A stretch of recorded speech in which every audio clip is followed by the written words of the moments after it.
የህግ ነገር በዚህ ፕሮግራም በአገራችን አነጋጋሪ የሆኑ ጉዳዮች በህግ እንዴት እንደሚታዩ ማብራሪያ ይሰጥበታል። አድማጮችም በየዕለቱ በሚነሳው ርዕሰ ጉዳይ ላይ ያላቸውን የህግ ጥያቄዎች በቀጥታ የስልክ መስመር በመግባት ባለሙያውን የሚጠይቁበት ነው።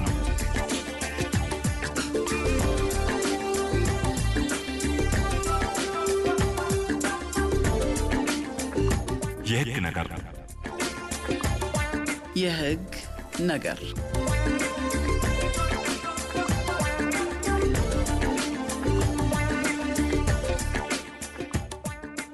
ሰላም ጤና ይስጥልኝ አድማጮቻችን እንደምን ከርማችኋል። ይህ የኢትዮጵያ ሬዲዮ ነው። የኢትዮጵያ ሬዲዮ በየሳምንቱ ሰኞ ጠዋት ከ3 እስከ 4 ሰዓት ለአንድ ሰዓት በሚቆይ በተለያየ ርዕሰ ጉዳይ ላይ ከህግ ጋር የተገናኘ የቀጥታ ስቱዲዮ ውይይት ያደርጋል።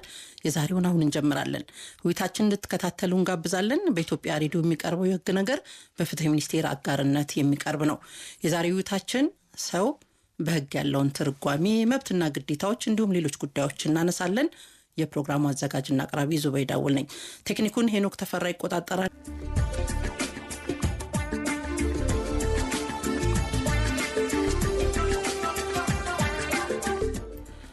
በኢትዮጵያ ህግ መሰረት የሰዎች አይነቶች፣ የመብት አጀማመርና ተግባራዊነት እንዲሁም መብቱ የሚጠፋበትን ሁነት በተጨማሪም የህግ ተጠያቂነትን በጥልቀት እንዳስሳለን። በዛሬ የህግ ነገር ውይይታችን ባለሙያ ጋብዘናል።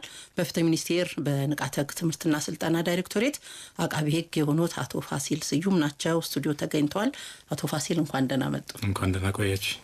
እናመሰግናለን። ፍትህ ሚኒስቴር የህግ ጉዳይን በተመለከተ ህብረተሰቡ ግንዛቤ እንዲኖረው በየሳምንቱ ባለሙያ እየመደበ ግንዛቤ የሚሰጡ የህግ ጉዳዮችን እንዲያብራሩልን ስለሚያደርግ በጣም እናመሰግናለን። ፍትህ ሚኒስቴርም እርስዎንም እናመሰግናለን። እሺ እናመሰግናለን። መጀመሪያ ከትርጓሜው እንነሳ።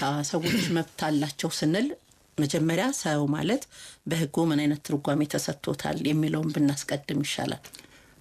መልካም። እሺ እንደሚታወቀው እንግዲህ ሰው የሚለው ትርጉም ሁላችንም እንደምናውቀው በተለምዶ ከምናውቀው ሰው ከሚለው ትርጉም ውጪ ወይም ደግሞ በባዮሎጂው ወይም በመናውቀው ሰው ተወልዶ ሰው ነው ከምንለው ትርጉም ባሻገር ህጋችን የሚሰጠው ትርጉም ትንሽ ለየት ያለና በህግ ሰው አንድ ሰው በህግ ሰው ነው ለመባል ምን ማድረግ አለበት፣ ምን አይነት ነገሮች ሊሟሉ ይገባል የሚሉ ነገሮችን አካቶ የያዘ ነው።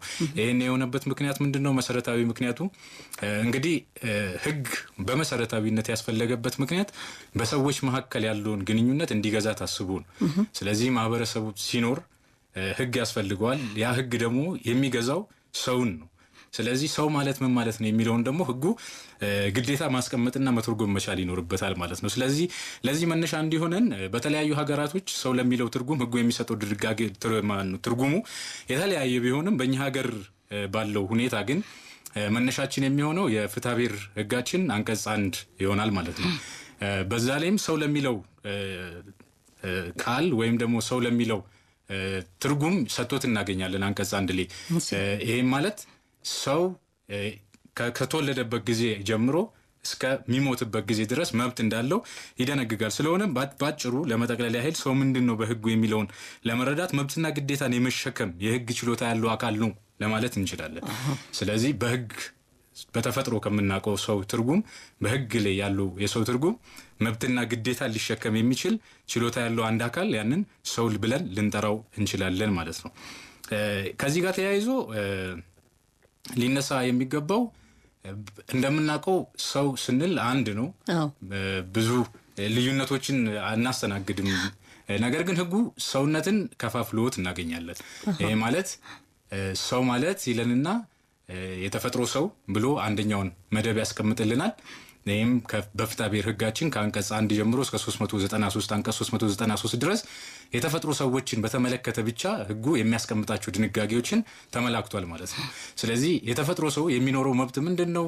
ሰው ሆኖ ሲወለድ ሊያገኝ የሚገባቸው መብቶች ምንድናቸው የሚለው ነገር በአጠቃላይ የሚዳሰሰው በፍትሐብሔር ህጋችን ከአንቀጽ 1 እስከ 393 ድረስ በግልጽ ተደንግጓል። ታዲያ ሰው ማለት ተፈጥሮ ሰው ሄኖ ካለ ሌላኛው ሲሶ አይነት ምንድነው? አለ እንዴ ሌላ አይነት አለ። አይገርምም? አሁን ሰው የሚለውን ትርጉም ብዙዎቻችን አንድ በሆነ ሁኔታ ነው የምናውቀው፣ ግን ሁለተኛው ይሄ የሰው ሰራሽ ሰው ወይም ደግሞ ህጋዊ ሰው ብለን የምንጠራው በህግ ሰውነት የሚሰጣቸው አካላት ደግሞ አሉ።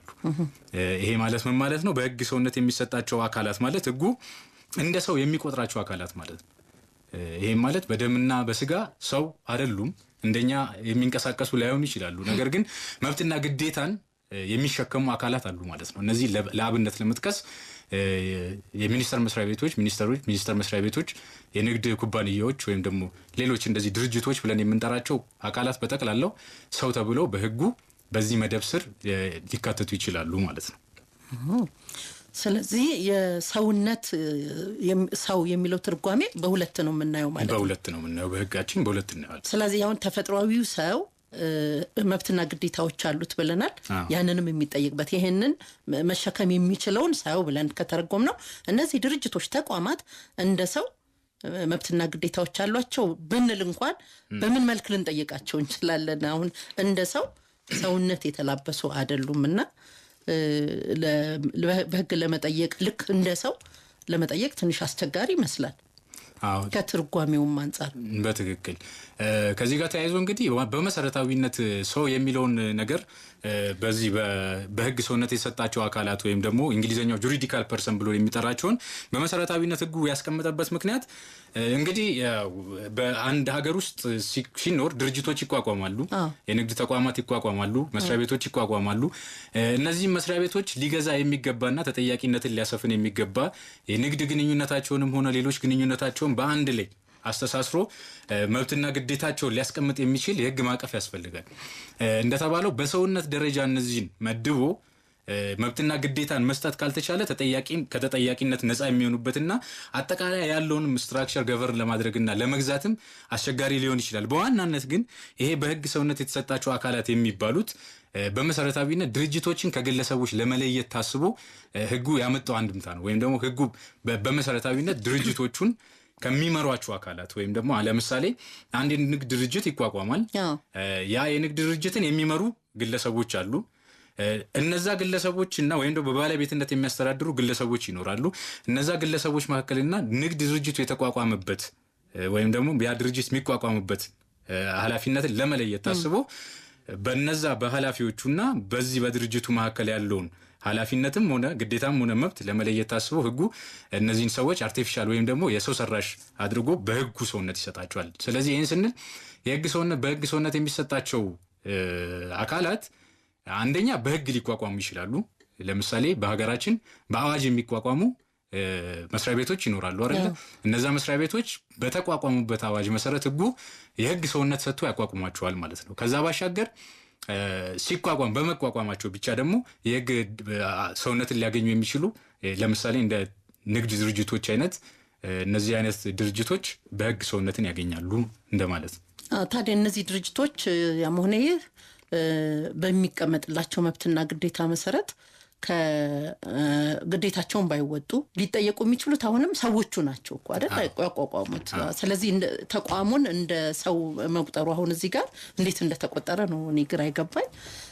እዛ ለሚፈጠረው ተቋሙ ስለሚፈጠር ነገር ሰዎቹ ናቸው ተጠያቂ የሚሆኑት። አሁን ከተጠያቂነት አንፃር ሲከሰስም ራሱ ተቋሙ አይከሰስም። ተቋሙ ሊከሰስ ይችላል። መልስ ሊሰጥ የሚችለው እኮ ኃላፊው ነው። ከዚህ ጋር ተያይዞ እንግዲህ ያው ተጠያቂነትን ስናነሳ በሁለት መንገድ ነው ልናነሳ የምንችለው። እንግዲህ ያው ወደ በኋላ ላይ በደንብ የሚነሱ ሐሳቦች ሆነው ነገር ግን ከተጠያቂነት አንፃር ከመጣን አንድ ሰው ሁለት አይነት ተጠያቂነት ሊኖርበት ይችላል። የፍትሐብሔር ተጠያቂነትና የወንጀል ተጠያቂነት ብለን የምንለው ማለት ነው። ስለዚህ በባህሪው የህግ ሰውነትን መስጠት በመሰረታዊነት አስፈላጊ የሆነበት ምክንያት ድርጅቶቹ እንደ ድርጅት ተጠያቂ እንዲሆኑ ነው። የመጀመሪያው ድርጅቶች እንደ ድርጅት ተጠያቂ እንዲሆኑ ማለት ድርጅቶችን የሚመሩ ኃላፊዎች በድርጅቱ ስራ ምክንያት ተጠያቂ ሊሆኑ የማይችሉበትን አግባብ ለማመቻቸት ነው። ይሄ ማለት ምን ማለት ነው? በፍትሐብሔር ለምሳሌ አንድ ድርጅት ካጠፋ ወይም ደግሞ ጉዳት ደርሶብኛል የሚል አንድ ሰራተኛ በድርጅት ውስጥ መክሰስ ቢፈልግ ኃላፊውን ሊከስ አይችልም። በመጀመሪያ የሚከሰው ድርጅቱ ነው። ስለዚህ ይሄ የሚያሳይ ምንድነው? ድርጅቱ በህግ ሰውነት እንዳገኘ ነው። የዚህ አንደኛው ማስተዋል የሚገባን ነገር አንድ ሰው በመሆኑ በመሰረታዊነት ሊያገኙ የሚችለው ተቀዳሚ መብት የመክሰስና የመከሰስ መብትን ነው። በስሙ የመክሰስና የመከሰስ መብትን ማለት ነው። በመሆኑም በህግ ሰውነት የተሰጣቸው እነዚህ ሰው ሰራሽ ሰዎች ብለን የምንጠራቸው በህግ ሰውነት ተሰጥቷቸው ያሉ አካላት የመክሰስም የመከሰስ መብትም አላቸው፣ ግዴታ አለባቸው። ስለዚህ አንድ ሰው ተነሱ ሲከስ ወይም ደግሞ መብት የተነክቷል ብሎ የሚያስብ ሰው ድርጅቱን በቀጥታ በስሙ ጠቅሶ ሊከሱ ይችላል ማለት ነው። ስለዚህ የፍትሐ ብሔር ተጠያቂነቱም የሚመጣው ድርጅቱ ላይ ነው።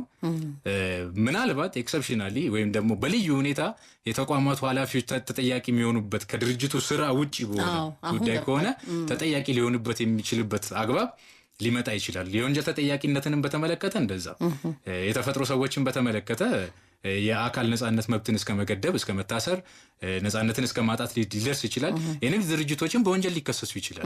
በወንጀል ሲከሰሱ ግን የሚቀጡበት አግባብ እንደኛ ስጋ ለብሰው ያሉ አካላት ባለመሆናቸው እነሱን እስር ቤት ማስገባት መቅጣት ላይሆን ስለሚችል በገንዘብ መቀጮና ሌሎች ህጉ የሚያስቀምጣቸው እስከ ማገድም ሰውነታቸውን እስከ ማፍረስም which means ምን ማለት ነው አንድን ድርጅት እስከ መዝጋትም ሊደርስ የሚችል የወንጀል ተጠያቂነት ሊኖርባቸው ይችላል ማለት ነው። ስለዚህ በዋናነት ህጉ የተፈጥሮ ሰውና በህግ ሰውነት የተሰጣቸው አካላት ብሎ ሰውን ይከፍለዋል ማለት ነው።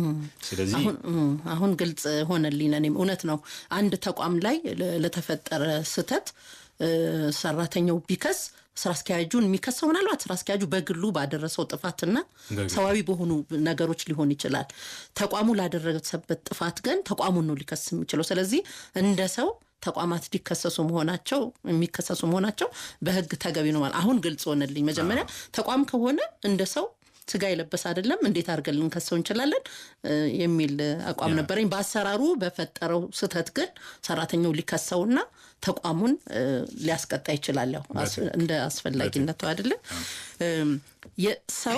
አንድ ሰው ተብሎ ከተወለደበት እስኪሞት ድረስ ሰው የሚለውን ስያሜ አገኘ ታወቀ። መቼ ነው የሚጀምረው መብቱ ግዴታውስ?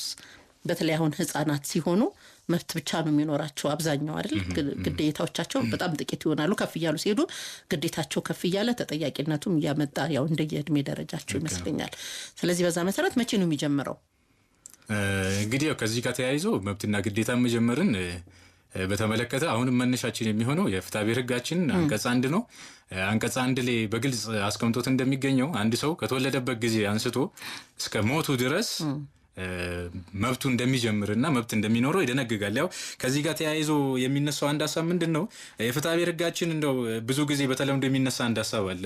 የፍትሐ ብሔር ህጋችን አንቀጽ 1 ብሎ የሚያነሳው መብት ብቻ ነው ግዴታ አይልም ይላልና ማህበረሰባችንም ሊያስተውለው የሚገባው ነገር መብትና ግዴታ ተነጣጣኝ ነገሮች አይደሉም። አንድ ሰው መብት አለው ማለት በተቃራኒው ግዴታ እየተጣለበት መሆኑን ሊገነዘብና ሊያውቅ ይገባል።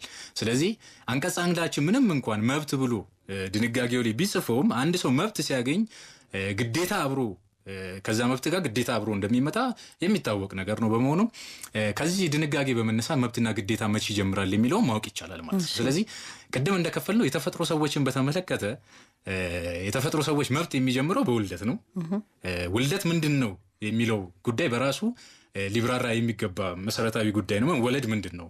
ህጉ መወለድም ምን ብሎ ነው የሚያብራራው የሚለውን መመልከት ያስፈልጋል። እንግዲህ መወለድ ማለት ብዙ አይነት ትርጓሜዎች በብዙ ሀገሮች ሲሰጡት ይስተዋላል። አንዳንድ ሀገሮች አንድ ሰው ተወልዶ ዜግነትን ለመስጠት የተወሰነ ጊዜ ሊቆይ ይገባል ብሎም የሚያስቀምጡም አሉ። ነገር ግን በእኛ ሀገር ሁኔታ መወለድ በቂ ነው። አንድ ሰው እንደ ሰው ተቆጥሮ መብትና ግዴታን እንዲኖርበት ወይም ደግሞ መብት እንዲያገኝ መወለድ ብቻውን በቂ ነው። መወለድ ማለት ከእናት ማህፀን ወጥቶ እትብት ተቆርጦ ከእናቱ ሰፓሬትሊ ወይም ደግሞ ለብቻው አንድ ህፃን ልጅ መኖር ሲጀምር ያኔ ተወለደ ይለዋል የኛ ህግ ማለት ነው። ስለዚህ መብትና ግዴታ በተፈጥሮ ሰዎች አኳኋን ካየ ነው በመወለድ ይጀምራል፣ በሞት ያበቃል። ሞት የሚለውንም እንደዚሁ ማየት ያስፈልጋል። እንግዲህ ያው በእኛ ሀገር ኮንቴክስት የሰዎችን መብት ስናወራ አንዳንድ ነገሮች እንግዳ ሊሆኑ ይችላሉ። ያው ማህበረሰባችንም ይህንን ሊገነዘብ ይገባል። ሰው በእኛ ሀገር የህግ ሁኔታ ሁለት አይነት ሞትን ሊሞት ይችላል። እንግዲህ ያው መብት የሚያበቃበትን ሁኔታ ስንመለከት ማለት ነው የመጀመሪያው እንደ ውልደቱ ሁሉ ተፈጥሯዊ ሞት ይሞታል ሰው በተፈጥሮ ስጋው ከነፍሱ ተለይታ ሊሞት ይችላል። ሁለተኛው ደግሞ አንድ ሰው የመጥፋት ውሳኔ በፍርድ ቤት ሲታወጅበት ወይም ደግሞ አንድ ሰው ከሚኖርበት አካባቢ ወጥቶ በህጋችን መሰረት ከ10 ዓመት በላይ ሳይገኝ ቆየ እንደሆነ ፍርድ ቤት እንደሞት አድርጎ ይቆጥረዋል። ስለዚህ በመጥፋት ውሳኔ ምክንያት መብት ሊቋረጥ ወይም ደግሞ መብት ሊያበቃ ይችላል። መብትና ግዴታ ሊያበቃ ይችላል which means ሰውነት ሊያበቃ ይችላል። ከዛ በተጨማሪ ደግሞ በተፈጥሮ ሞት ደግሞ ሰውነት ያበቃል ማለት ነው። ከዚህ ጋር ተያይዞ የሰው ሰራሽ ወይም ደግሞ በህግ ሰውነት የተሰጣቸው አካላት መብት አጀማመርንም በተመለከተ ግልጽ ነው። ህጋችን በግልጽ ነው የሚያስቀምጠው። ሲቋቋሙ የተቋቋሙት በህግ ከሆነ መመስረታቸው ወይም ደግሞ ሲመሰረቱ የተመሰረቱበት ሁኔታ ቅድመ ሁኔታዎች አሉ ሰውነት እንዲሰጣቸው የሚያደርጉ እነዛ ሁኔታዎች ባበቁበት ጊዜ ወይም ደግሞ ለተወሰነ ጉዳይ ተመስርተው ያን ጉዳይ ካሳኩ በኋላ በዛው የሚያከትሙ አይነት ድርጅቶች ከሆኑ መብትና ግዴታቸው በዛው ያከትማል ማለት ነው። ከዛ በተጨማሪ ሲዘጋ አብሮ ይዘጋል፣ ሲፈርሱ አብሮ ይፈርሳል ማለት ነው። ወይም ደግሞ በህግ ተቋቁሞ ከሆነም ሌላ ህግ ወጥቶ እነሱን የሚያፈርሳቸው ህግ ከመጣ እንደዛው ሊፈርሱ ይችላሉ ማለት ነው። ከዚህ ጋር ተያይዞ ግን በዋናነት ከተፈጥሮ ሰው ጋር በተለይ ልንረዳው የሚገባና በዋናነት ሊታይ የሚገባው ነገር እንግዲህ ከውልደት ነው የሚጀምረው ብለናል መብትና ግዴታ። ነገር ግን በተወሰነ ሁኔታ ላይ ከውልደት ላይ ጀምር የሚችልበት አጋጣሚም አለ። ህጋችን እንግዲህ ያው በመርህ ደረጃ መወለድ ብሎ ይጀምራል። ከዛ ተከታይ ባሉት በአንቀጽ 2 ላይ ደግሞ ስንመለከተው የተጸነሰ ልጅም መብት አለው የሚል አይነት መንፈስ ያለው ድንጋጌ አስቀምጦ እናገኛለን። ስለዚህ አንድ የተጸነሰ ልጅ ጥቅም የሚኖረው ከሆነ ወይም ደግሞ በአንድ ጉዳይ ላይ መብት የሚኖረው ከሆነ ቢወለድ መብት የሚያገኝ ከሆነ በዛ ጉዳይ ላይ እንደተወለደ ተደርጎ ይቆጠራል ይላል። ጽንስ ቢሆንም እንደተወለደ ተደርጎ ሊቆጠር ይችላል ይላል። እንግዲህ ያው ይሄ እንግዳ ነገር ሊሆን ይችላል። ህጋችን እንግዲህ ከውልደት ጀምሮ ሰውነትን ይሰጥና ወደኋላ ደግሞ መለስ ብሎ የህፃናት መብትን ለመጠበቅ ከማሰብ አንጻር የተጸነሰንም ልጅ እንደ ተወለደ ልጅ ልንቆጥረው እንችላለን በማለት ያስቀምጣል። መቼ እንዴት የሚሉ ቅድመ ሁኔታዎች ግን ይኖሩታል ማለት ነው። ከሱ ጋር ተያይዞ ይሄ ማለት ምን ማለት ነው? አንድ ልጅ በትዳር ውስጥ ተጸነሰ፣ ከዛም አባትየው ሞተ። አባት በሞተ ጊዜ እናት ህፃኑን ልጅ ጸንሳለች። ስለዚህ በህጉ ውርስን በተመለከተ የፍትሐብሔር ህጋችን 834 ላይ በግልጽ እንደሚደነግገው አንድ ህፃን ልጅ ተጸንሶም እያለ ቢሆን እንኳን የመውረስ መብት እንዳለው ያስቀምጣል። ስለዚህ ካልተወለደ ሰውነት ላያገኝ ነው፣ መብት መሸከም አይችልም። ስለዚህ ህጉ ሌላ አይነት መንገድን አስቀመጠ ማለት ነው።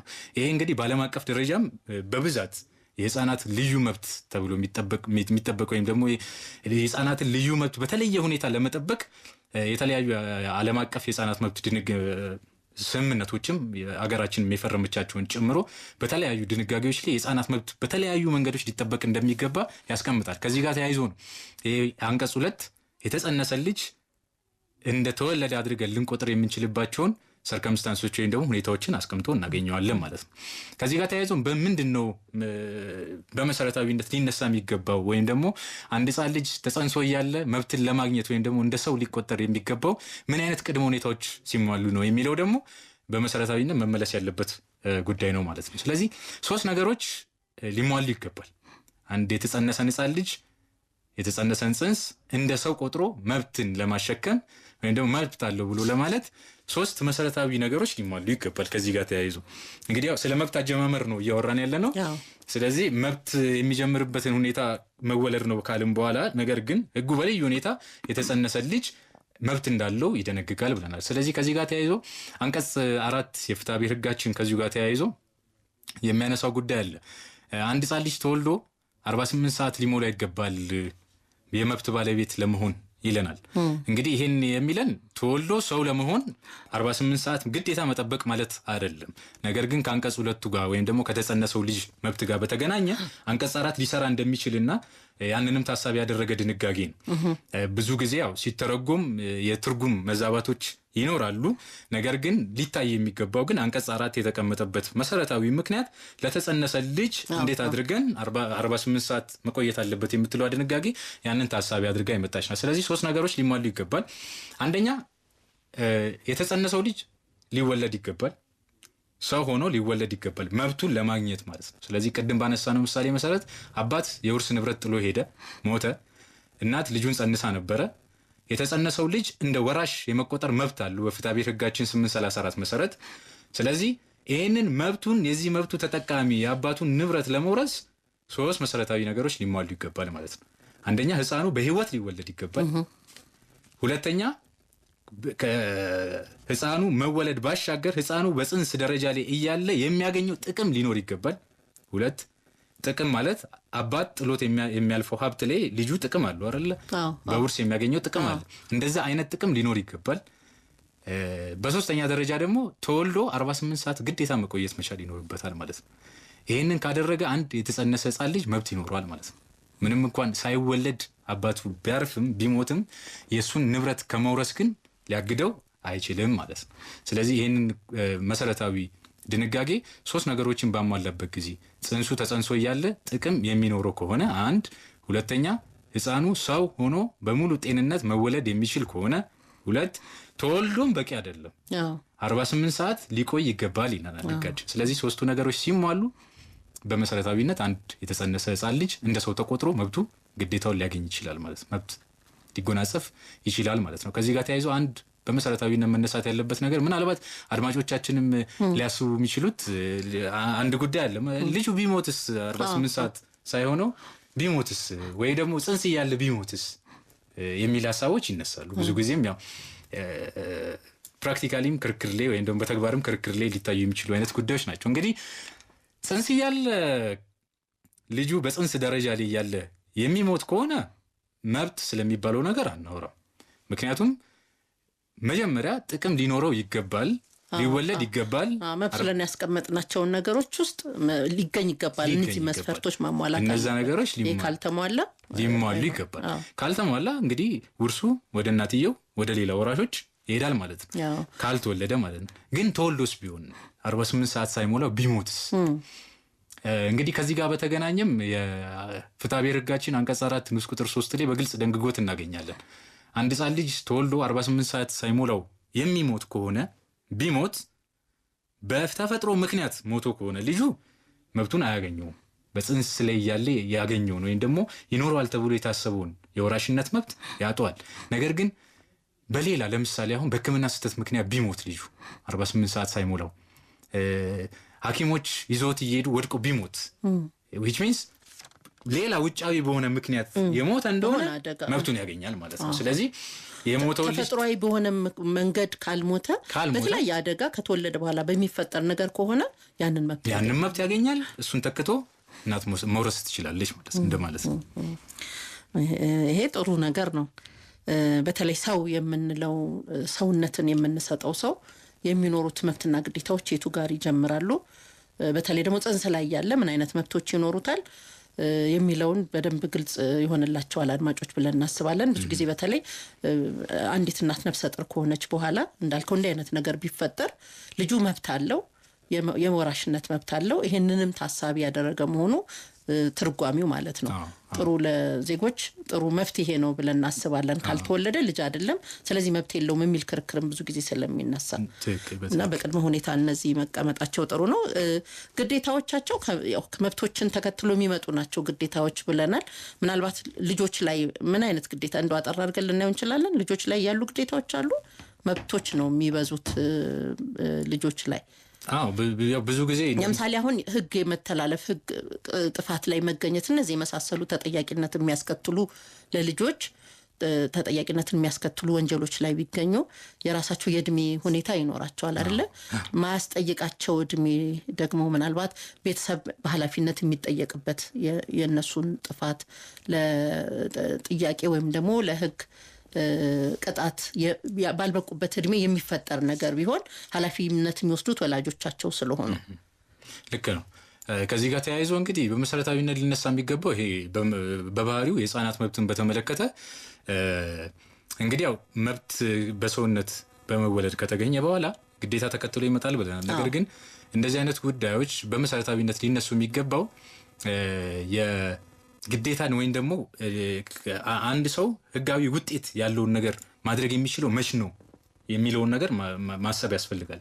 ማለትም ማለት ነው ግዴታ መወጣት ማለት ነው። አሁን ለምሳሌ አንድ ሕፃን ልጅ በመሰረታዊነት በአገራችን ሕግ 18 ዓመት እስከሚሞላው ድረስ ብዙ ነገሮቹ እየተደረጉለት የሚቀጥለው በራሱ ማድረግ የሚችላቸው ነገሮች በጣም ውስን ሆነው የህግ ውጤት የሚያስከትሉ ጉዳዮችን ላያደርግ ይችላል። ግዴታ ሊያስከትሉ የሚችሉ ማለት ነው። ግዴታን አንዳንድ ለምሳሌ አንዱ ሕፃን ልጅ ከ18 ዓመት በታች ሆኖት ውል ቢገባ ግዴታ ነው አይደል እየተከተለበት ያለው። በእነዚህ አይነት ሁኔታዎች ውስጥ ህጉ ይከለክላል እንደዚህ አይነት ጉዳዮች። ለዚህ ደግሞ መፍትሄ እንዲሆን በሞግዚት አማካኝነት ህፃናቶች ጉዳያቸውን እንዲፈጽሙ ይደረጋል። ይሄ ከፍትሐ ብሔር ጋር ተገናኝቶ ያለውን ሁሉንም በዚህ ውስጥ አሁን ቅድም ባነሳናቸው የሰውነት መብትን ከሚደነግጉ ድንጋጌዎች ውስጥ በደንብ በግልጽ እንደተቀመጠው ህፃናቶቹን ወይም ደግሞ ለአቅመ ውል መግባት ወይም ደግሞ ህጋዊ ውጤት ያላቸውን ነገሮች ለማድረግ ያልደረሱ ልጆችን በመተካት ሞግዚታቸው በጥሩ ሁኔታ የነሱን መብት በማይነካ መልኩ ወይም ደግሞ የነሱን መብት ሊያስጠብቅ በሚችል መልኩ እነሱ ሊወጡ የሚችሉትን አይነት ግዴታዎችን እየተወጣላቸው ይቆያል ማለት ነው።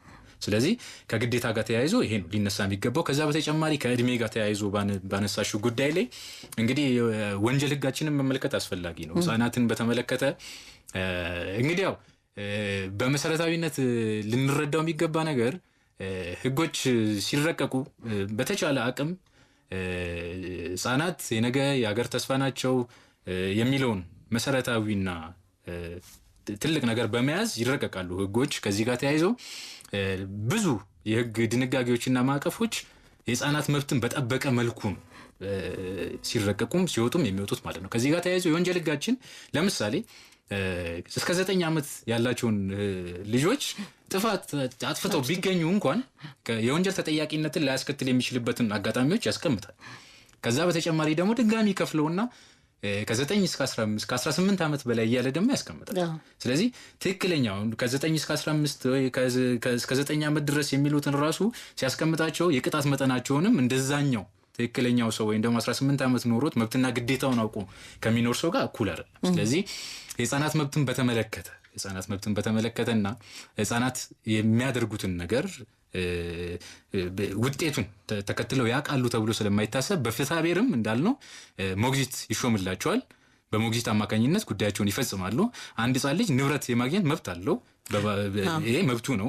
ነገር ግን ንብረቱን የማስተዳደር እና የመሸጥ የመለወጥ በዛ ንብረት ላይ የመዋዋል የመበደር አሳልፎ ለሶስተኛ ወገን የመስጠት መብትን ግን በዛ እድሜ ውስጥ ላያገኘው ይችላል። ስለዚህ እንደዚህ አይነት ነገሮች የህፃኑን መብት ለመጠበቅ በማሰብ በሞግዚት አማካኝነት እንዲያደርጋቸውና ግዴታዎቹን ሊያስከትል የሚችሉ ነገሮች ብዙውን ጊዜ በሞግዚት አማካኝነት እንዲደረጉ ይደረጋል ማለት ነው። ከ9 ዓመት በታች ከሆነ ያ ልጅ ግን ለሚፈጠሩ ነገሮች አሁን የህግ ተጠያቂነት የሚያስከትሉ ጥፋቶች ቢሆኑ በወንጀል ጉዳይ ላይ እሱ አይጠየቅም። ቤተሰብ የሚጠይቅበት ሁኔታ አለ። አሁን ቤተሰብ ሊጠየቅ የሚችልበት ሁኔታ በወንጀል ህግ ያው እንደሚታወቀው ፐርሰናል ነው ነገሮች ሰው ላጠፋው ጥፋት ነው የሚቀጣው። አሁን በመሰረታዊነት ጀነራል አድርገን በጠቅላላው ስንመለከተው ከ0 ወይም ደግሞ ከተወለደ ልጅ አንስቶ እስከ 9 ዓመት ያሉ ሰዎች የሚያደርጉትን ነገር ውጤት ያውቃሉ ተብሎ አይታሰብም። የህጉ መሰረታዊ ዓላማ የሚያደርጉትን ነገር ያውቃሉ ተብሎ አይታሰብም። ይሄ ማለት ግን ቤተሰብ ኃላፊነት የለበትም ማለት አይደለም። ማህበረሰባችን ያው ሊገነዘብ የሚገባው ቤተሰብ ማስተማር መቻል ይኖርበታል። የትኛው ነው መጥፎ የትኛው ነው ጥሩ በሚለው ጉዳይ ላይ ሊያስተምር ይገባል። ነገር ግን የወንጀል ተጠያቂነትን በተመለከተ ግን ቅጣትን አይጥልም። እንግዲህ ያው እነዛን ሰዎች አስሮ ቀጥቶ ምናምን እንትን ማለቱ ብዙ ውጤታማም አይሆንም ከወንጀል ፍትህ ስርዓቱም አንጻር ማለት ነው። ስለዚህ ከዛ አንጻር ነው እንጂ ሰዎቹ ወደኋላ ሄዶ ቤተሰብ እንዲጠየቅ ምናምን የሚያደርግበት አግባብ ጠባብ። ያም ሆነ ግን ወላጆች ኃላፊነት ይኖርባቸዋል አይደለ? አድማጮቻችን ከኢትዮጵያ ሬዲዮ የሚተላለፈውን የህግ ነገር ነው በመከታተል ላይ የምትገኙት። የዛሬ ርዕሳችን ሰውነት በህጉ ያለውን ትርጓሜ እንዲሁም መብትና ግዴታ ነው። ጥያቄዎች፣ ሀሳቦች ካላችሁ ደውሉልን 0115526604 እንዲሁም 0115527722 የስቱዲዮ ስልኮቻችን ናቸው። አድማጮች ከገቡ አሳመረ ያሳውቀንና የነሱን ጥያቄዎችም በተጨማሪነት እንይዛለን። የሰዎች መብትና ግዴታ ቀደም ሲል ሰው በመሆኑ ሰው የሚያገኛቸው መብቶችና ግዴታዎች ይሄ አሉ ብለን ዘርዝረናል። ከዛ አንፃር ይሄ የሰውነት መብቱ የትም ሀገር ተመሳሳይ ነው። አሁን ከሀገር ከወጣ በኋላ አንዳንድ ጊዜ የሚታዩ ነገሮች ይኖራሉ። ከዛ አንፃር ሰው በመሆኑ ብቻ እነዚህን መብቶቹን የትም ቢሄድ ያገኛቸዋል፣ መጠየቅም ይችላል እንደ ሰው እነዚህ መብቶች አሉኝ ብሎ። መልካም እንግዲህ ከዚህ ጋር ተያይዞ ሊነሳ የሚገባው መሰረታዊ ሀሳብ ምንድነው? አድማጮቻችንም ሊያውቁ የሚገባው ሀሳብ ብዬ ማስበው በመሰረታዊነት ሰውነትን በተመለከተ ኤኒዌር ወይም ደግሞ የትም ቦታ ሰው በመሆኑ ብቻ አንድ ሰው ሊኖራቸው የሚችላቸው አይነት መብቶች ይኖራሉ። እሺ አድማጮች ገብተዋል ስላሉ እዚች ላይ እናቆምና እንቀጥላታለን። ጤና ይስጥልን ዝበይዳ፣ እንደምን አረፈዳችሁ? እንደምን አረፈዱ? ፈጣሪ ይመስገን። ክብሩ ይስፋ። መምህር እንዳልጌትነት እባላለሁ ከሰሜን ጎንደር አዳርቃይ። ለሁሌው ሰናይ ተግባራችሁ ለጣቢያው ለፕሮግራሙ ላንቺም ለእንግዳዬ ማክብሮቴ ልባዊ ነው። እናመሰግናለን። ውይይቱን ከጅምሩ ጀምሬ ስከታተል ነበር እና ይሄ ሰውነት በህግ ያላቸው ትርጓሜና መብት የሚሰጠው እይታ ላይ ያለን ግንዛቤ በብዙዎቻችን በቂ ነው ብዬ አላምንም እና እንደው ይሄን የበለጠ ደግሞ ለማዳበር ህጉን ለሚመለከታቸው አካላቶች ግንዛቤ ከመፍጠር አንፃር እንደው ህጉ በተለየ ሁኔታ ያስቀመጠው ነገር አለ ወይ? ምክንያቱም በተለይ ባለድርሻ አካላቶች ሌላው በህግ ሁለት አይነት ሰዎች እንዳሉ ነው እንግዲህ የተናገሩት። እነሱም የተፈጥሮ ሰውና በህግ ህጋዊ ሰውነት የተሰጠው ሰው ናቸው እና በህግ ህጋዊ ሰውነት የተሰጠው ሰው ማለት አንቺም እንደጠየቅሽው የንግድ ድርጅት ማህበራትና መሰል ሌሎች ድርጅቶችን የሚመለከት ከሆነ የተፈጥሮ ሰው ወንጀል ሲሰራ በህግ እንደሚጠየቅ ሁሉ የህግ ሰው የተሰጣቸው ድርጅቶችስ በምን መልኩ ነው በወንጀል የሚጠየቁት? ድርጅቱ የሚጠየቅ ከሆነ በተጠያቂነት ያካተቱ ህጎችስ ምንድን ናቸው? በህጋዊ ሰውነት የተሰጠው ድርጅት ላይ የሚጣለው የወንጀል ቅጣት እስከምን ድረስ ነው? ከተፈጥሯዊ ሰው በወንጀል ከሚጠየቀውስ በምን ይለያል? ሰዎች የተፈጥሮ ወይም በህግ ሰውነት የተሰጣቸው ለምንድን ነው? መሰረታዊ ጠቀሜታ ይኖረዋል ብዬ አስባለሁ። ዝም ብሎ አይወጣም አንድ ህግና ጠቀሜታው ምንድን ነው? ለመሆኑ ሰዎች በዕለት ተዕለት ኑሯቸው በሚያከናውኑበት ጊዜ በተለያዩ አጋጣሚዎች ስራቸውን ለመስራት የማይችሉባቸው ምክንያቶች ሊፈጠሩ ይችላሉ። በእነዚህ ምክንያቶች ሊያጡ ከሚችሉ መብትና ጥቅም አንፃር ይሄ ሰውነትን በህግ ከመስጠት ትርጓሜ አንፃር ህጉ ምንድን ነው የሚለው? አንዳንድ ጊዜ ስለ መብትና ግዴታ ስናወራ እንግዲህ እንዳሉት የአንድ ሳንቲም ሁለት ገጽታዎች ናቸውና ሰብአዊ መብት ላይ የሚለው አጠቃቀም ግን ለተፈጥሮ ሰው ማለትም ለሰብአዊ ፍጡር ብቻ የተሰጠ መብቶች የሚያመላክት ነውና መብቱ እንደው ከሰውነት ይሄ መብት ጋር ያለው ዝምድናና ልዩነት ምንድን ነው? የመጨረሻ ግን የማደርገው መንግስትና ህብረተሰብ የህፃናትን የመኖር መብት የማክበር ህፃናትን ከችግሮች ከሞት ለማዳን እርምጃ የመውሰድ የህፃናትን እድገት የማረጋገጥ ኃላፊነት ግዴታ ጭምርት አለባቸው።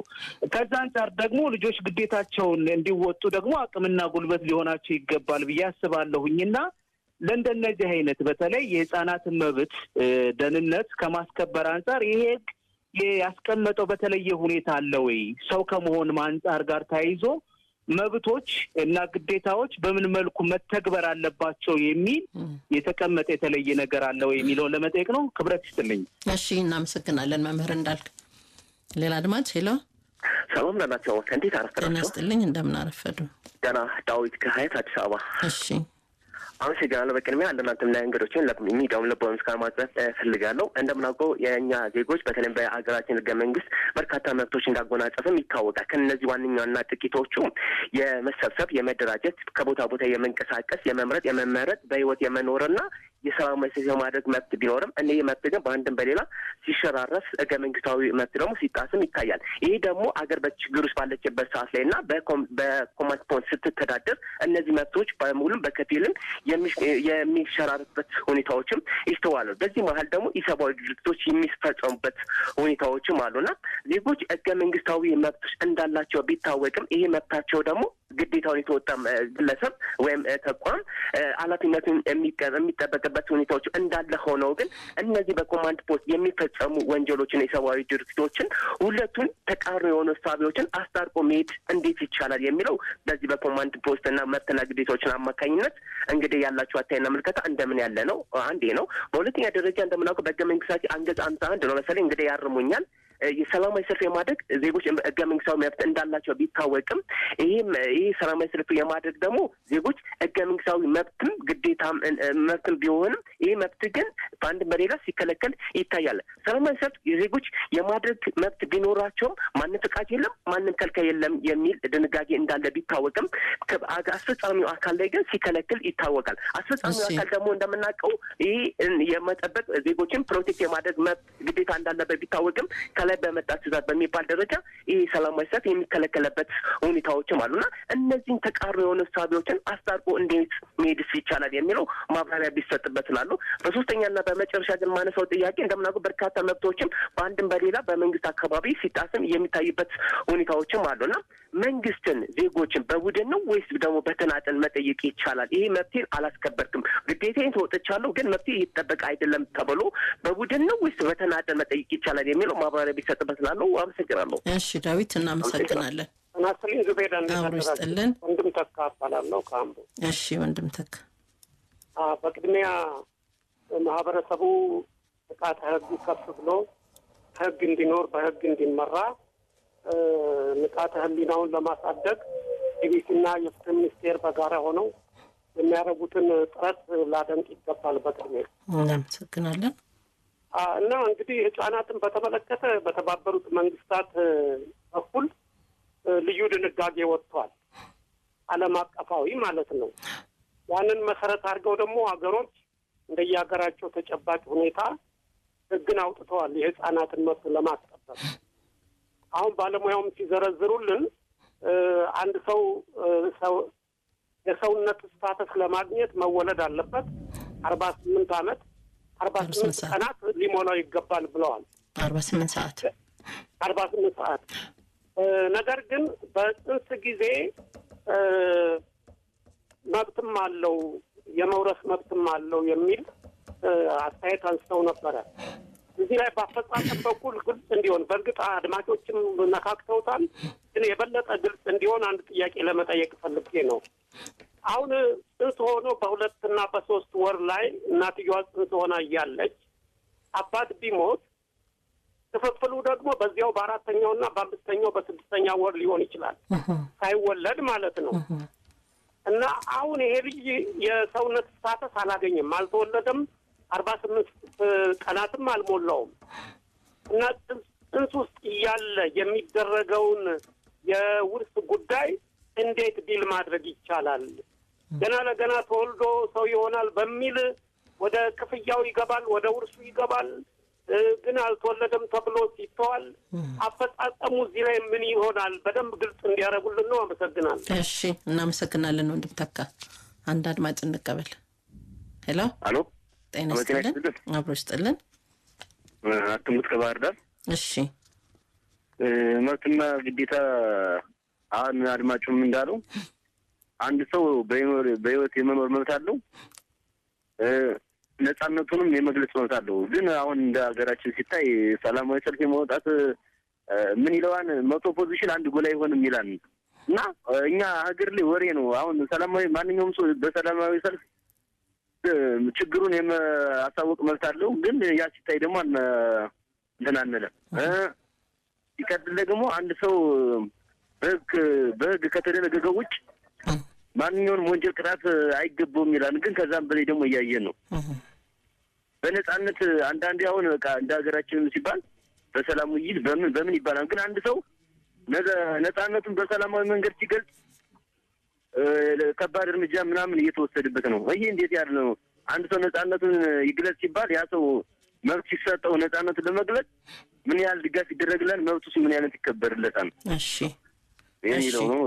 እሺ እናመሰግናለን። አድማጮቻችን ከኢትዮጵያ ሬዲዮ የሚተላለፈውን የህግ ነገር ነው በመከታተል ላይ የምትገኙት። ሰው በመሆን የሚገኙ መብቶችና ግዴታዎች ከህግ ትርጓሜ አንጻር ሰውነት ምን አይነት ትርጓሜ ያለው የሚለውን ነው ዛሬ እያየን ያለ ነው።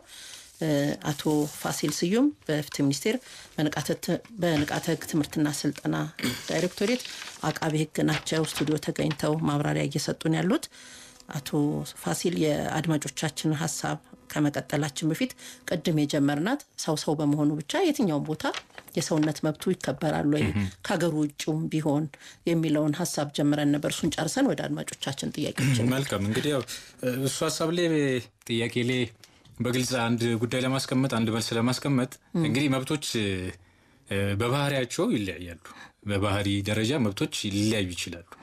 ይሄ ማለት ምን ማለት ነው? ለምሳሌ ሰው በመወለዱ ብቻ መብት ያገኛል አልን ቅድም።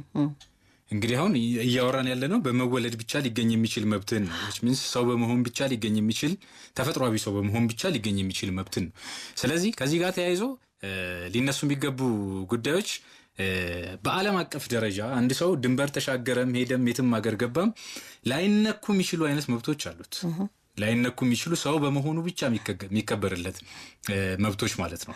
ስለዚህ ይህንን ደግሞ በተመለከተ የዓለም አቀፍ የሰብአዊ መብት ቃል ኪዳን ሰነዶችም የሚያመለክቱት በብዛት የሚያመለክቱት ይህን ጉዳይ ነው። ሀገራችንን ፈራሚ የሆነችባቸውን ጨምሮ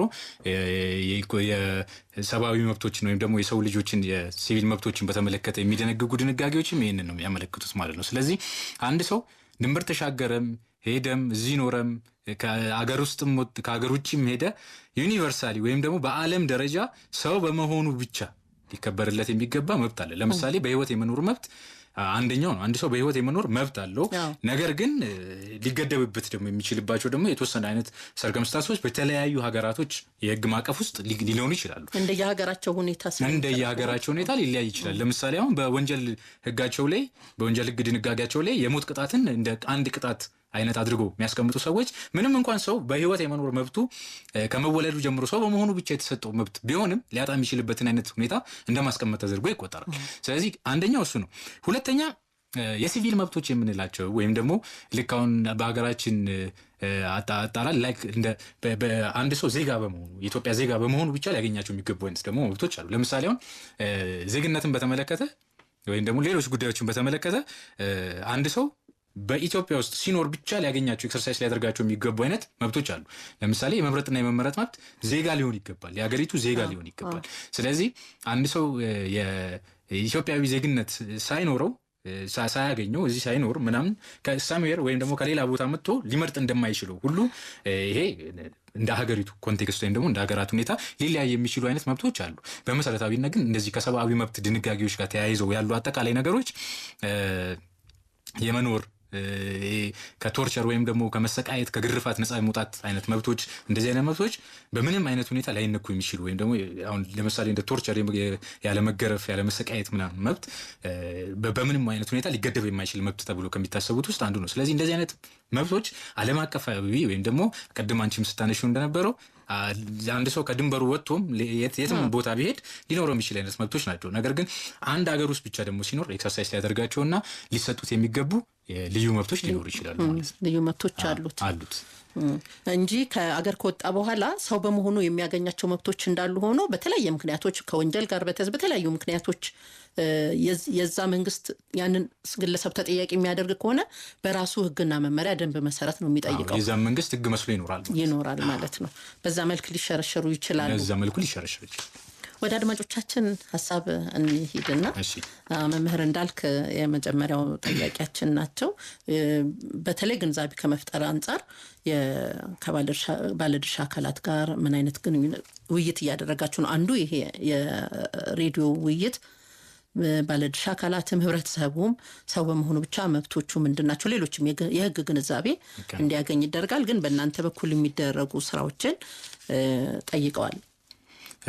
መልካም እንግዲህ ያው የፍትህ ሚኒስቴር የንቃተ ህግ ትምህርትና ስልጠና ዳይሬክቶሬት በዳይሬክቶሬት ደረጃ ተቋቁሞ በመላው ሀገሪቱ ለዜጎች በተለይ ደግሞ ለማህበረሰባችን በፒላርሊ ንቃትን መፍጠር የህግ ንቃትን መፍጠር በሚል ከማህበረሰቡ ጋር ወርዶ ውይይት በማድረግ ለተቋማት ስልጠና በመስጠት እንዲሁም ደግሞ የተለያዩ የክልሉም በየክልሉ የሚኖሩ ዜጎችንም መስሪያ ቤቶችንም ጭምር ስልጠናዎችን በመስጠት ጭምር ማህበረሰባችን የተሻለ አይነት ግንዛቤ እንዲኖረው እንዲሁም ደግሞ እዚሁ እናንተ ጋርም እያደረግን እንዳለው በሚዲያም በማህበራዊ ሚዲያም ጭምር በታገዘ መልኩ ጉዳዮችን እንደዚህ ለህዝቡ መብቱን እንዲያውቅ ግዴታውን እንዲያውቅ ህግ ምንድነው የሚለው ነገር ግንዛቤው እንዲኖረው በተለያየ መልኩ ከሌሎች ባለድርሻ አካላት ጋርም በመነጋገር ጭምር የተለያዩ ስራዎችን ይሰራል የንቃተ ህግ። ያው የሰው ሰራሽ ወይም ደግሞ ህጋዊ ሰዎች ተብለው ከተጠቀሱ በህግ ሰው ሆኖ ከተፈጠረ ውጪ ህጋዊ ሰው ተብሎ ከተመደበው ውስጥ ቀደምንም ጥያቄ ሲሆን ነበር ተቋማት እንዴት እንደ ሰው ሊጠየቁ ይችላሉ የሚል የተወሰነ ማብራሪያ ሰጥተው ነበር። ግን መምህር እንዳልክ አንስተውታል። ሌላም ደግሞ ሰይድ አሊ ይሁን አንስተውታል አይደለ? ተቋማት ውስጥ ያለው ሰው ነው። ስለዚህ ያንን ጥፋት የሚሰራው ሰው ሆኖ ሳለ እንዴት ተቋማት ተጠያቂ ይሆናሉ? በምን አግባብስ ቅጣቱ ይሰጣል የሚል ነበረ። ምናልባት እኔ ቅድም እንደተረዳሁት ተቋማት ምናልባት ጥፋት ሊያጠፉ የሚችሉት በአሰራር በደንብ ያንን ነገር ሊጥሱ ይችላሉ። የነበረውን ደንብና አሰራር በጣሰ መልኩ እርምጃ ሊወስዱ ይችላሉ። ስለዚህ ይሄ ተቋሙ ያስቀመጥከው አሰራር ይሄ ነበር ተብሎ ሊጠይቅ ይችላል። ግለሰቡ ደግሞ እንደ ግለሰብ ባጠፋው ጥፋት እኔው ራሴ መላሽ ሆንኩ መሰለኝ ቅድም ሲብራራ እንደዛ ነው የተረዳሁት። ግን መምህር እንዳልክ አንስተውታልና ሌሎችም አድማጮቻችን ጥያቄ ሊሆንባቸው ስለሚችል እችን ብናያጥሩ ነው። መልካም። ከዚሁ ጥያቄ ጋር ተያይዞ አድማጫችን እንዳልክ ከአንድ ጥያቄ አንስተዋል። ጠቀሜታው ምንድነው የሚል። በነገራችን ላይ የዚህን መልስ ለማግኘት ጠቀሜታውን መመልከቱ አስፈላጊ ነው፣ አያይዘውን ለመመለስ ማለት ነው። ስለዚህ በህግ ለአንድ ድርጅት የህግ ሰውነትን መስጠት ዘርፈ ብዙ ጠቀሜታ ነው ያለው። በተለይ ደግሞ አሁን ባለንበት ተለዋዋጭ በሆነ ዓለም ውስጥ የህግ ተጠያቂነትን ለማስፈን አሁን ቅድም ላይ አሁን በጥያቄ ደረጃም የተነሳው የወንጀል ተጠያቂነትም የፍትሐ ብሔር ተጠያቂነትም ጉዳይ የሚመጣው የህግ ሰውነት ላልሰጠነው አካል ማን ብለን እንጠይቀዋለን? አሁን የህግ ሰውነት መስጠት ጠቀሜታው በመሰረታዊነት ጠቀሜታው እንግዲህ አሁን ዴይ ቱ ዴይ ወይ እንደው ቀን በቀን የዓለማችን ሁኔታ እንደምናየው ነው። ከሰውነት ባሻገርም ሌሎች ብዙ ሊነሱ የሚችሉ አይነት ነገሮችም እንዳሉ ግልጽ ነው።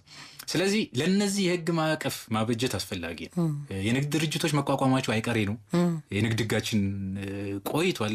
አሁን ተሻሽሎ 2013 ላይ የወጣው በድሮ ጊዜ በ1960 ምናምን ሲወጣ የንግድ ህግ አለን። ያ ይፈቅዳል የንግድ ድርጅቶች እንዲቋቋሙ። የንግድ ድርጅቶች የሚቋቋሙት ወይም ደግሞ እነዚህ ማህበራት የሚቋቋሙት ካምፓኒዎች የሚቋቋሙት በሰዎች ነው፣ በግለሰቦች ነው። ለምሳሌ አንድ ምሳሌ እንዳብነት እናንሳና እንመልከት። ሼር ካምፓኒዎች ይቋቋማሉ። ለምሳሌ ባንኮች ይቋቋማሉ። ባንኮችን የሚያቋቁሙት ሰዎች ብዙ ሊሆኑ ይችላሉ። ስለዚህ ተጠያቂነትን ከማስፈን አንጻር እንዴትን ተጠያቂ እናድርግ? ባንኩ በድሎ ቢገኝ አንድን ሰው በድሎ ቢገኝ ማናጀሩን ሄደን እንክሰሰው? የፍትሐ ብሔር ተጠያቂነት ቢመጣበት አንድ ባንክ አንድ ደንበኛ እንደዚህ አድርጎኛል ብሎ ቢከሰው ባንኩን ማንን ሄዶ የሚከሰው የሚለው መሰረታዊ ጥያቄ ነው። እንግዲህ ማናጀር የሥራ ጉዳዩን ለማከናወን ወይም ደግሞ በባለቤትነትም የያዘው ሰው እንኳን ቢሆን ለምሳሌ አሁን የንግድ ህጋችን የማህበራት መቋቋምን በተመለከተ አዲሱ የንግድ ህጋችን አንድ ሰው አንድ ካምፓኒ ሊያቋቁም እንደሚችል ይፈቅድለታል፣ ለአንድ ሰው ይፈቅድለታል። ስለዚህ ባለቤትም ድርጅቱም ይጠየቃል። ተመሳሳይ ሰዎች ይሆኑና ይመጣሉ አይደል? እንደዚህ አይነት ነገር ሲፈጠር ሁለቱም እንደዚህ አይነት ጊዜ ላይ በመሰረታዊነት ልንገነዘበው የሚገባው ነገር ተጠያቂነትን ከማስፈን አንጻር ባለቤትን ከድርጅት መጀመሪያ እንለየው። ስለዚህ እሱን ከለየን በኋላ የወንጀል ተጠያቂነት ላይም ሆነ የፍትሐ ብሔር ተጠያቂነት ላይ ያ ሰው ወይም ደግሞ ድርጅቱን እየመራ ያለ ሰው ከድርጅቱ ካስቀመጠለት አሰራርና ተግባር ውጭ ወጥቶ ሲገኝ ፐርሰናሊ ይጠየቃል። አንደኛ ድርጅቱ ደግሞ በራሱ ላደረሳቸው ጥፋቶች ለምሳሌ አሁን አንድ ተቋም መኪና የአንድን ሰው አካል ቢያጎድል ይጠየቃል አይደል? ተቋሙ ካሳ እንዲከፍል ሰውየው ሄዶ የሚከሰው የመከሰስ ግዴታ ስላለበት ወይም ደግሞ የመክሰስና የመከሰስ መብት ስለተሰጠው በህጉ ሰው በመሆኑ ብቻ ማለት ነው። ስለዚህ ይሄ የተባለ ድርጅት መኪና በዚህ ቀን ላይ አደጋ አድርሶብኛል፣ ስለዚህ ጉዳት ካርታ ይክፈለኝ ብሎ ይጠይቃል እንጂ የዚህ ድርጅት ባለቤት እኔ ላይ ጉዳት አድርሶብኛል ብሎ አይጠይቅም በተግባር ማለት ነው። ስለዚህ በመሰረታዊነት ሊታይ የሚገባው ጉዳይ ተጠያቂነትን ከማስፈን አንጻር ሁለቱም ተጠያቂ ይሆናሉ፣ በወንጀልም በፍትሐ ብሔሩን ጉዳይ። ነገር ግን የሚሰራው ስራ አልፎ ከተገኘ ከተቋሙ ከሰጠው አሰራርና ሁነት ውጪ አልፎ ሄዶ እንደሆነ ባለቤቱ ወር ደግሞ ስራ አስኪያጁ ያንን ጉዳይ ፈጽመው ፐርሰናሊ ይጠይቅ ይችላል። አሁን አድማጫችንም እንዳልን ድርጅቶችን በተመለከተ ግን በወንጀል ይጠይቃሉ። ከዛ ላይ ፎከስ አድርገው የጠየቁት ጥያቄ ስላለ በወንጀል በደንብ ይጠይቃሉ። ነገር ግን እነዚህን ድርጅቶች አስሮ በቅጣት ማለትም በእስራት ቅጣት መቅጣት የሚቻል ነገር አይደለም። ስለዚህ ሌላ ሜካኒዝም ያስፈልጋል እያለ ነው። ለዚህ ደግሞ ምን አመጣልን ማለት ነው? የገንዘብ መቀጮ ድርጅቱን እስከ ማፍረስ ድረስ የሚደርስ ሁኔታ። ግን ከዚህ ጋር ተያይዞ ስራ አስኪያጁም በወንጀል ሊጠየቅ የሚችልበትን ማግባብ እንዳለ መረዳት አስፈላጊ ነው። የተጠያቂነት ሁኔታው እንዳለ ነው። የቅጣቱ ሁኔታ ነው ሊለያይ የሚችለው እንጂ ሰው ሲሆን በተቀመጠው የፍትሐብሔር እና የወንጀል ተጠያቂነት አንፃር እስር፣ የገንዘብ መቀጮ ብለን እናስቀምጣለን። ተቋማት ሲሆኑ የገንዘብ መቀጮ፣ እገዳ የመሳሰሉ ነገር ስለዚህ የቅጣት አይነቱ ይለያያል እንጂ ተጠያቂነቱ እንዳለ ነው ማለት ነው። ጥሩ። ያው ሰዓትም እየተከባደደ ስለሆነ ከአድማጮቻችን ሀሳቦች አንዱ ባንዱ እየተመለሰ ያለ ነው እስካሁን እንደማየው። መቅረት የለበትም የምትሉት ካለ ግን እሱን እንይ ከአድማጮቻችን ሀሳብ። የኔም አንዱ ሁለት ጥያቄዎች ስላሉ መልካምሽ በመጨረሻ ላይ የተነሳውን አንድ ጥያቄ ትንሽ ማህበረሰባችንም ይህን ጉዳይ በግልጽ መረዳት ስላለበት እናንሳው። የወንድም ተካን ረሳው ሳይወለድ ከሞተ ሳይወለድ እሱን ነው ላነሳው። ጥሩ። በደንብ ግልጽ መሆን ያለበት ጉዳይ ይሄ በደንብ ሊገለጽ የሚገባው ጉዳይ አንደኛ በደንብ መረዳት የሚያስፈልገውና ምናልባት እኛም ስንናገር ግልጽ አድርገን መናገር ያለብን ነገር የሰው ልጅ መብቱ የሚጀምረው 48 ሰዓት ስለኖረ ስላልኖረ አይደለም። የመጀመሪያው መታወቅ ያለበት ከተወለደ ጀምሮ ይኖረዋል መብት። 48 ሰዓት መኖር ሪኳየርመንት ወይም ደግሞ ቅድመ ሁኔታ አይደለም። አድማጫችን ሲያነሱት እንደዛ ብሎ ስላነሱት ማለት ነው 48 ሰዓት ከኖረ በኋላ እንደ ሰው ይቆጠራል የሚለው እሱ ልክ አይደለም። ስለዚህ መወለድ ብቻውን በቂ ነው። ነገር ግን ከጽንስ ጋር ተያይዞ የተነሳው ጉዳይ ላይ ግን ፎከስ ማድረግ አለብን ብዬ አስባለሁ። ከጽንስ ጋር በተገናኘ በመሰረታዊነት መታየት ያለበት ጉዳይ አንድ ጽንስ በምሳሌ እንደውም ነግረውናል። ውርስ ክፍፍሉ በዛው ጊዜ ቢጀምር ውርስ ክፍፍል የዛኑ ጊዜ ላይ እናት የ3 ወር ነፍሰ ጡር እያለች አባትየው ሞተ፣ ክፍፍል በአራተኛው ወር ላይ የተጀመረ ልጁ ሳይወለድ የሚለው ጥያቄ ሊመለስ የሚገባው ጥያቄ ነው። ከዚህ ጋር ተያይዞ ያው እንግዲህ መብቱ በዋናነት የህፃኑ ልዩ ጥቅምና መብት ከመጠበቅ አንጻር ስለሆነ ወራሽ ነው ተብሎ ወይም ደግሞ የውርስ መብት አለው ኢንተረስት አለው ተብሎ ከታሰበ ውርስ ክፍፍሉ ቢደረግ እንኳን የሱ ድርሻ የሆነው ንብረት መቀመጥ መቻል ይኖርበታል። ይቀመጣል፣ በስርዓት ይቀመጣል። ህጉም የሚደነግገው ይሄ ነው። አይደለም ለህፃን ልጅ አይደለም 10 ዓመት አብሰንት ነው ብለን ወይም ደግሞ ሳይገኝ ቀረ ብለን ለጠፋ ሰው እንኳን ውርስ ንብረቱ ለተወሰነ ጊዜ ባደራ እንዲቀመጥለት ህጋችን ይደነግጋል። ሊመጣ ይችላል ተብሎ ስለሚታሰብ ማለት። ስለዚህ የህፃን መብትን በተመለከተ ውርስ ክፍፍል ቢጀምርም ባይጀምርም ልጁ በትዳር ውስጥ እንደተጸነሰ እናት ማረጋገጥ የምትችል ከሆነ በሚረጋገጥበት መንገድ ለፍርድ ቤቱ ማረጋገጥ የምትችል ከሆነ ወራሽነቱ የልጁ ተጠብቆለት ጥቅም እንዳለው ተጠብቆ ከዛ በኋላ ያሉት ሁለት ሪኳየርመንቶች ወይም ደግሞ ሁለት ቅድመ ሁኔታዎች ተወልዶ 48 ሰዓት መቆየት የምትለው ጉዳይ ብቻ ተጠብቃለት መብቱን በደንብ ማግኘት ይችላል ማለት። ስለዚህ ክፍፍሉ ቢጀምርም ጉዳይ አይደለም ማለት ህጉ በደንብ ይደነግገዋል። የውርስ ክፍፍል የነፍስ ጡር ልጅ ያለ እንደሆነ ተቀምጦ ያስቀመጥናቸው ሁለት ቅድመ ሁኔታዎች ሲሟሉ ያንን ንብረት ሊጠቀምበት እንደሚገባ በግልጽ ይደነግጋል። ምናልባት በህይወት ያለ መወለድ ሁኔታ ቢኖር ደግሞ የተቀመጠለት ትርፍ ለተገቢዎቹ ሰዎች ይከፋፈላል አይደለ እንጂ ያው ለእናትየው አይደለም የሚሰጠው። እሺ ሌላ ሐሳብ አለ? ከሰዎች መብት ጋር ምናልባት ከሰላማዊ ሰልፍ ከመሳሰሉ ጋር የተነሱ ሐሳቦች አሉ። አንድ ሰው ሰላማዊ ሰልፍ የማድረግ የመሳሰሉ መብቶች ይኖራሉ። ከዛ አንጻር እንዴት ነው የሚታየው? እንግዲህ ያው ትንሽ ከርዕሰ ጉዳያችን ትንሽ ወጣ ያለ ጥያቄ ነው። ግን እንደ ማህበረሰብ ግን እንደ ፍትህ ሚኒስተርም አንድ ዜጎች ሊያውቁትና ሊረዱት የሚገባው መብት ብለን ወይም ደግሞ መብት ስንል ሁሌም ፍጹም የሆነ ነገር አለመሆኑን ሊገነዘቡ ይገባል በመሰረታዊነት ማለት ነው። ይሄ ማለት ነው እውነት ነው። አንድ ሰው በመሆኑ ብቻ ሊከበርለት የሚገባ አይነት መብቶች አሉ። ሌሎች ደግሞ ፖለቲካዊ የሆኑ ወይም ደግሞ ዲሞክራቲክ የሆኑ መብቶች አሉ። የመምረጥ፣ የመመረጥ፣ የመሰብሰብ፣ ሰልፍ የማድረግ፣ ሀሳብን በነጻነት የመግለጽ መብት ብለን የምንጠራቸው መብቶች በባህሪያቸው ለየት ያሉ አይነት መብቶች ሆነው እናገኛቸዋለን። ነገር ግን ፍጹም አይደለም። መብት ፍጹም አይደለም።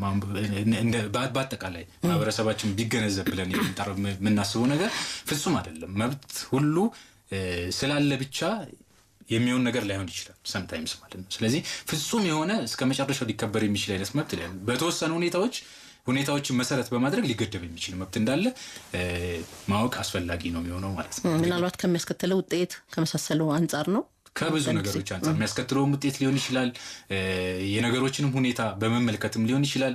አንዳንድ ነገሮች ከተደረጉ በኋላ ሊያስከትሉ የሚችሉ ነገሮችንም ከማየት አንፃር ያ መብት ቢኖርም እንደ መብት የተጠበቀ ቢሆንም ነገር ግን ጥሩ ጊዜዎችንና መልካም ጊዜዎችን ታሳቢ በማድረግ ሊደረግ የሚችል አይነት መብት ወይም ደግሞ ኤክሰርሳይዝ ሊደረግ የሚችል አይነት መብት ነው ተብሎ ቢታሰብ መልካም ነው። ጥሩ የቀረን ሀሳብ አለ ምናልባት የአድማጮቻችን ሀሳብ ብናነሳው የሚሉት ከሞላ ጎደል እንዲቀንስ ይችላል አይደለ? አብዛኞቹ በውይይታችን የሚያነሳናቸው ነገር ስለሆነ አሁን በተለይ ይህ ሰው ሰራሽ አስተውሎት ወይም AI እንደ ሰው ያስባል፣ ይከውናል፣ ብዙ ነገር ያደርጋል እየተባለ ነው እና እንደ ሰው ልንጠይቀው የምንችለው ነው ወይ? እንደው ምን አይነት የህግ ድንጋጌ እስካሁን ላይቀመጥለት ይችላል? እንደሆነ አይነት የህግ ድንጋጌ ያለ ግን ለሚያጠፋቸው ጥፋቶች እሱን እንደው እንደ ድርጅት እንደሌላ ልንጠይቀው እንችላለን ወይ? እንደው የህግ ሰውነት ስም ይሰጠዋል እንደ ሰው? መልካም እንግዲህ በጣም ጥሩ ጥያቄ ነው። እንግዲህ ያው የዘመናችን ጥሩም አስፈሪውም ነገር ነው አርቲፊሻል ኢንተለጀንስ ወይም ደግሞ ሰው ሰራሽ አስተውሎት የሚባለው ጉዳይ። ምናልባት ከዚህ ጋር ተያይዞ መነሳት የሚገባ ጉዳይ እንደ ሰው ይቆጠራል ወይ፣ መብትና ግዴታን ያገኛል ወይ፣ ይከሰሳል ወይ ቢያጠፋ የሚሉ ጥያቄዎች እውነት ለመናገር በጣም ሊነሱ የሚገባቸው ጥያቄዎች ናቸው። እንግዲህ እስካሁን ባለን የህግ ማዕቀፍ ሀገራችን ባላት የህግ ማዕቀፍ አርቲፊሻል ኢንተለጀንስን በተመለከተ እንደ ሰው ሊቆጥረው የሚችል የህግ ድንጋጌ እስካሁን ድረስ በሀገራችን ህግ አልወጣም። ምናልባት ግን የሌሎች ሀገሮችን ተሞክሮ ማየት የሚቻል ከሆነ አድማጮቻችንም ብዙ ጊዜ ሰምቶት ሊሆን ይችላል። ወደ አረቡ ዓለም ላይ ሶፊያ ለተባለች ሮቦት የህግ ሰውነት ሙሉ ለሙሉ ተሰጥቷል። የህግ ሰውነት ተሰጥቷል። ነገር ግን አንዳንድ ያው የምንሰጣቸው መብቶች የህግ ማዕቀፎቻችንም በአጠቃላይ ካለን እድገትና ሁለንተናዊ ነገር አንፃር ተመዛዝኖ ሊሰጥ የሚገባ ጉዳይ ነው ብዬ አስባለሁ። ግን አሁን ባለን የህግ ማዕቀፍ ሰው ነው በቃ ናቹራል ፐርሰን አለ ወይም ደግሞ ተፈጥሯዊ ሰው አለ፣ በህግ ሰውነት የተሰጣቸው አካላት አሉ። አርቲፊሻል ኢንተለጀንስ ወይም ደግሞ ይሄ ሰው ሰራሽ አስተውሎትን በተመለከተ ህጋችን እንደ ሰው ሊቆጥር የሚገባና ለነሱም መብትና ግዴታ ሲያጎናጽፋቸው የሚስተዋል አይነት ህግ የለም።